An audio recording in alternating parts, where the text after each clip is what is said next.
Elhamdülillahi Rabbil alemin. Vessalatu vesselamu ala Resulihi Muhammed ve ala alihi ve ashabihi ecma'in.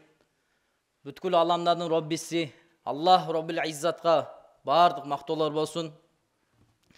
Жана сүйүктүү Мухаммад саллаллаху алейхи ва саллям пайгамбарыбызга Аллахтын саламы жана рахматы болсун. Аллах субхана ва тааля бүткүл аламды жаратып, жашартып, башкарып турган зат бул жалгыз Аллах субхана ва тааля. Бүгүнкү илимий талимибиз 7 түрдүү амалды 7 күнгө бөлүү турасында болмокчу. Алгач дүйшөмбү күн Куран жаттоо. Болгону 1 аят. Мисалы Amma yatasaalun деп жаттадыңыз. Андан кийин шейшемби күнү болсо хадис жаттоо. Пайгамбарыбыз саллаллаху алейхи ва саллям айтат: Ла илаха иллаллах сооп иштердин эң жакшысы деген хадисти жаттадыңыз. Ал эми чаршемби күнү болсо дуа жаттоо. Жумуштан келип, Маслун дуа китебин ачып, бирөөнүн жаңы кийим кийгенин көргөндө окула турган дуаны жаттадыңыз. Мисалы тубли ва юхлифуллах. Мааниси сен кийип эскирткин, Аллах сага башкасын берсин. Бейшемби күнү болсо оорулуу мусулман бир туугандарды зыярат кылуу. Пайдасы ким оорулуу мусулман бир тууганын эрте менен зыяратка бара турган болсо, кечке чейин, кечинде бара турган болсо, таң атканга чейин 70.000 периште ошол адам үчүн кечирим сурап дуа кылышат экен. Берекелүү жума күнү болсо алымдарды зыярат кылуу. Алымдарды кантип зыярат кылабыз? Алымдарды зыярат кылганда дүйшөмбү күнү жаттаган аятыңызды келип текшертесиңиз, тапшырасыз. Шейшемби күнү жаттаган хадисиңизди түшүндүрмөсүн сурайсыз. Анан дуасын алып кетесиз. Ишемби күнү болсо туугандарды зыярат кылуу.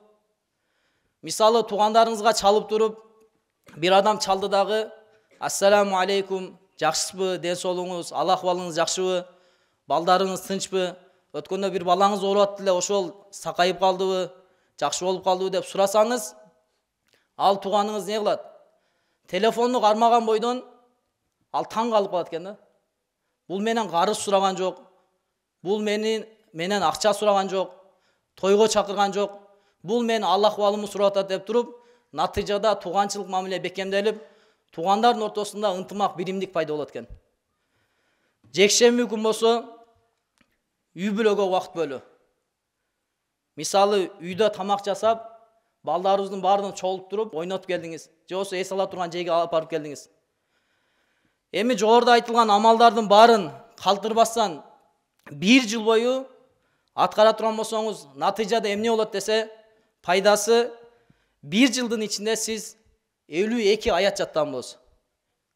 Абу Хурайра радыйаллаху анху пайгамбарыбыз саллаллаху алейхи ва салламдан риваят кылат: Куранда 30 аяттан турган сүрө бар. Ал окуган кишини күнөөсү кечирилгенге чейин шафаат кылат. Бул сүрө Табаракаллази Мүлк сүрөсү. Мүлк сүрөсү тууралуу пайгамбарыбыздын айткан сөзү бар: Мен каалаймын ушул сүрө ар бир момундун жүрөгүндө болушун дейт. А сиз 1 жылдын ичинде 52 аят жаттадыңыз. А Мүлк сүрөсү 30 аяттан турат. Натыйжада ийгиликке жеттиңиз. Андан кийин болсо 52 хадис жаттаган болосуз. 52 дуа жаттаган болосуз. Маслун дуадагы бардык дуаны чогулса, жалпысы 156 дуа бар экен. А сиз 3 жылдын ичинде Маслун дуанын бардыгын жаттап бүткөнсүз.